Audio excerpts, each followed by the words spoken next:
Hi guys! Welcome back to my YouTube channel. So for today's vlog, ay pag-uusapan natin kung paano ba tayo puputi. Paano ba natin mapangalagaan yung ating mga balat. I-share ko lang itong 3 products na ginagamit ko kasi ang daming nag-a-ask sa akin guys kung ano daw yung mga ginagamit ko na products sa aking balat or sa aking katawan. So, hindi naman ako sobrang daming ginagamit talaga as in like sabon lang at lotion, okay na ako dun. Sa mga gustong pumuti or kuminis yung kanilang mga balat, hindi ko naman sinasabi na dahil dito sa mga product na to is doon ako pumuti. Kumbaga parang ito yung mga ginagamit ko para lang ma-maintain yung aking skin. Story time muna. Dati kasi guys, dati pa talaga ako maputi and naman ako talaga yung balat ko sa mama ko. Kasi si mama is maputi siya guys. And yung sa side ng mother ko is maputi talaga sila. Pinanganak ako, maputi na ako. Pero, nung mga kabataan ko pa, nung mga nasa age like 10 and pababa pa, sobrang itim ako kasi. Ayan, papakita ko yung mga pictures dito. Kasi guys, ano ako dati, naglalaro sa labas, ganyan. And then, ayun, syempre palibot ako kaya super maitim ako. Hindi makikita na maputi ako. Pero maputi talaga ako guys since birth. Nung tumuntong na ako ng high school, doon na lang ako pumuti ulit kasi hindi na ako masyadong lumalabas ng bahay noon, ganyan. Limitado na lang. Hindi kagaya nung bata pa ako. Lagi ako nakikipaglaro sa labas. Ayun, ano talaga ako, taong kalsada talaga ako, nakikipagtumbang preso, nakikipag Chinese garter, piko, ganon. So, hindi talaga ako mahagilap sa bahay. So, ngayon pag-uusapan natin guys kung paano tayo pumuti, kung ano yung mga products na ginagamit ko kasi ang daming nag-aasabi sa akin na ang kinis ko daw, ganyan, hindi naman totoo. Siyempre, ayoko namang i-gatekeep yung mga ginagamit ko para din naman makatulong. Ang daming mga gustong pumuti or maano yung kanilang mga balat, diba? Siyempre, pangalagaan lang natin yan. Kasi hindi talaga ako lumalabas ng bahay. Yes, taong bahay lang ako as in, hindi talaga ako lumalabas ng bahay. Dito lang ako sa bahay. Mas gusto ko kasi sa bahay, guys, kesa gumagala. Sa skin ko, guys, yung sabon na ginagamit ko ay Kojic. So, dati, gumagamit ako Silka. Silka yung sabon ko dati sa body ko. Pero, simula nung na-discover ko tong si Kojic, sobrang bango niya as in, kaya nagustuhan ko siya. Meron Kojic na wala siyang amoy. Yung dating ginagamit ko sa face ko. Pero ngayon, na-discover ko to. Si mama yung unang bumili sa akin ng ganito. Hanggang sa nagustuhan ko siya. Ito na yung binibili ko guys, na sabon ko sa body ko. So, maraming iba't ibang klase ng Kojic guys. Meron tong iba't ibang color. Pero ito yung pinaka-gusto ko sa kanila. Yung Kojic na to. Ayan, so sa Pure Gold ako bumibili kasi sa ibang mga grocery, wala silang mga ganito. SM Dep Store, meron SM Supermarket, yon, meron silang ganito. So, ang Kojic na to ay twin pack, dalawa siya. So, hinahati-hati ko pa yung isang bar nito para matagal ko siyang nagagamit at natitipid ko siya. So, ito yung ginagamit ko sa body ko. Super bango nito. As in, try nyo to sa mga... Meron to sa supermarket, guys, o sa mga grocery. Maghanap kayo ng Kojic na ganito. Maghanap lang kayo kung ano yung hiyang na Kojic sa inyo. Siyempre, naglo-lotion din ako, mga bebe ko. So, ito yung lotion na ginagamit ko. Yung Skin White Whitening Lotion Papaya Milk. Ayan, so this one is SPF 10. After ko maligo or after ko maghilamos ng katawan ko, lagi ako naglalagay ng lotion sa whole body ko. Wala, para lang naaano yung balat ko, parang namo-moisturize siya, ganon. Kasi minsan sobrang dry ng balat ko as in, ayan, so kailangan ko rin mag-lotion, lalo na everyday. Kahit nasa bahay lang ako guys, naglo-lotion talaga ako. Ito lang yung ginagamit ko ng mga products, diba? Super simple lang naman. Ito naman guys, gumagamit din ako ng scrub, pang-scrub ko na Avoni Shower Formula. This one is natural exfoliating, natural antibacterial, natural smooth and radiant. So this one guys is ginagamit ko lang once a week. So hindi ko siya everyday ginagamit kasi maano yung balat ko, mai-irritate na siya. So once a week ko lang ginagamit si Avoni. Gusto ko mag-scrub, guys, ginagamit ko si Avonne. Anuhin mo lang siya. Para lang kasi siyang salt na gaganyanin mo sa balat mo. Lalo na kapag sa mga dry area mo na ilagay mo lang si Avonne and then i-scrub mo lang siya. Kahit gamit mo lang yung palad mo or yung kamay mo, pwede na siya, guys. Ito naman yung 3 products na ginagamit ko. So, itong 3 products na to yung ginagamit ko or pinaka-ginagamit ko talaga sa katawan ko. Wala nang tsena-tsena. Kung gusto talagang pumuti, huwag kayo lalabas ng bahay, guys. Kasi number 1 kasi na nakakaitim talaga yung hangin, hindi lang yung araw.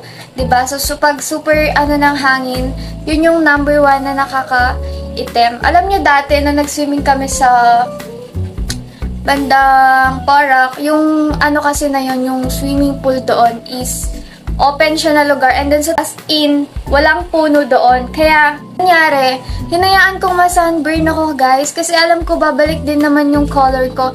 Pero, yun yung pinaka-last na na-sunburn ako o nagpa-sunburn talaga ako. Kasi super hapdi, guys, sa balat. As in, ilang months bago bumalik sa dati yung balat mo. Siguro almost 3 months akong nagdusa sa pagpipil, ganyan, super hapdi ng balat ko. Simula nun, hindi ko na hinayaan na mag-sunburn pa ako, ganyan. Para guys, mas, kapag lumalabas kayo, gumamit kayo ng mga sunscreen for body. Wala kasi akong ginagamit na sunscreen ngayon. As of now, kapag lang siguro magsiswimming or magbe-beach, dun lang ako makakabili or bibili. Pero ngayon, wala kasi akong ginagamit. Lotion lang talaga. So, para mas secured, para hindi kayo umitim, gumamit kayo ng mga sunscreen for body. And pwede rin naman face and body, diba? Yan lang naman yung mga secrets ko. Wala naman talaga akong super secret sa body ko. And sabi ko nga sa inyo, sabon lang at saka lotion, okay na ako. So, etong tatlong to ay nabibili ko lang sa store. Well, hindi kasi ako bumibili sa online store pag sa mga ganito. Kasi madali lang naman makita to sa mga, kunwari pag nag-grocery, sinasabay ko na yung mga ito. Ito si Avonne, guys, nabili ko to sa Watsons. Pero meron naman to sa mga grocery or sa mga supermarket. Sa mga nagsasabi, guys, na ako nagtatanong na ako nagpagluto daw ba ako. Never po ako nagpagluta ng aking balat kasi kontento na ako sa balat ko, guys. Kung magpapagluta pa ako, magmumukha na akong papel. Ayan, so never pa akong gumamit ng mga gluta drip or what kasi super puti ko na, guys. As in, natatabunan lang sa balbon ko kasi balbunin talaga ako. Pero yun nga, namana ko lang yung kutis ko kay mama ko kasi nga maputi. Mapuputi yung mga sa side ng mom ko. Yan, so yung mga pinsan ko din kasi doon mapuputi talaga sila. Dati kasi talaga, guys, as in palibot ako nung bata ako, kaya kung makikita nyo sa mga dati kong pictures, hindi mo makikita na maputi ako kagad, ganyan, kasi talagang hindi talaga ako nag-aano sa bahay. Ano bang Tagalog nun? Hindi talaga ako nag-stay sa bahay, guys. As in, hindi naman taong grasa. Basta nasa labas ako palagi, naglalaro, palibot ako. After ko sa school. Tapos, guys, nag-i-school ako nun. Dito kasi nilalakad ko lang dati yung school namin. Nung elementary ako. Hindi ako nagpapayong, guys. As in, wala akong pakialam sa init. Siyempre, bata pa tayo, diba? So, nung medyo tumuntong ako ng high school, dun na lang nabago talaga yung ko. And doon nabawi yung color ko. Unti-unting nag-aano yung color ko hanggang ngayon na maintain ko na yung balat ko. Kasi, syempre, mas ngayon, talagang bihirang-bihira na lang ako lumabas, guys. Lalo na kapag maaraw. As in, hindi talaga ako lumalabas ng bahay. Dito lang ako sa bahay. Wala akong gagawin sa labas. Hindi talaga ako lalabas, guys. Yung mga friends ko nga din, sabi nila, lumabas ka naman. Diyos ko, sobrang mo na dyan, namumutla ka na sa kaputian mo, ganyan. So, ayun lang, guys. Kung gusto nyong pumuti or what, hindi naman yung super puti, diba? Yung katamtaman lang, yung gusto nyo lang mag-light yung color nyo. So, may sasuggest ko sa inyo, gumamit kayo ng lotion. Basta yung hindi ma-irritate yung skin nyo, maghanap kayo ng perfect lotion. Kasi ako, ever since, ito yung ginagamit ko na skin whitening lotion. Kasi, guys, super bango nito. Para ka na rin nagpabango, nag-spray ng pabango. And, ang pinili ko ay yung papaya milk. As in, super bango niya, super nagtatagal yung amoy niya. So, every night, gumagamit ako ng lotion. Basta after ko mag-body wash. And then, kapag morning naman, kapag maliligo ako, maglo-lotion din ako. Basta every after kong maligo, guys, naglo-lotion ako para ma-moisturize yung ating balat. Basta buong katawan natin. Tapos, yung sinabi ko nga kanina, nagba-body scrub ako once a week. Yung sa sabon ko naman, wala akong ibang ginagamit, guys, kundi yung Kojic lang. Kasi Safeguard is nahati talaga yung katawan ko. Hindi ko alam kung bakit. Siguro hindi ko hiyang yung Safeguard. And guys, yung sa soap naman, pwede din yung Silka. Maganda din yung Silka kasi dati yun yung ginagamit ko na sabon. Pero ngayon, nagpalit ako ng sabon, yung Kojic na nga yung ginagamit ko. Yun lang naman, guys. Gusto ko lang i-share sa inyo yung mga ginagamit ko sa body ko, lalo na sa mga nagtatanong kung ano daw yung ginagamit ko, lalo na pag naka-live daw ako, ba't sobrang puti ko, ganyan. Syempre, yung iba na ano sila, no, baka daw nagpapaglutan ako, kung ano na iniinom ko, ganun. Never ako nagpaglutan, guys. Basta, this one is natural. So, yun lang naman, guys. Sana naka-help tong video na to sa inyo. Mag-comment kayo kung ano yung mga ginagamit nyo sa sabon or kung ano yung mga gusto nyong itanong sa akin sa vlog na to. You can comment down below, guys, para masagot natin yan at mabasa ko. Thank you so much, guys, for watching. I'll see you on my next one. Bye!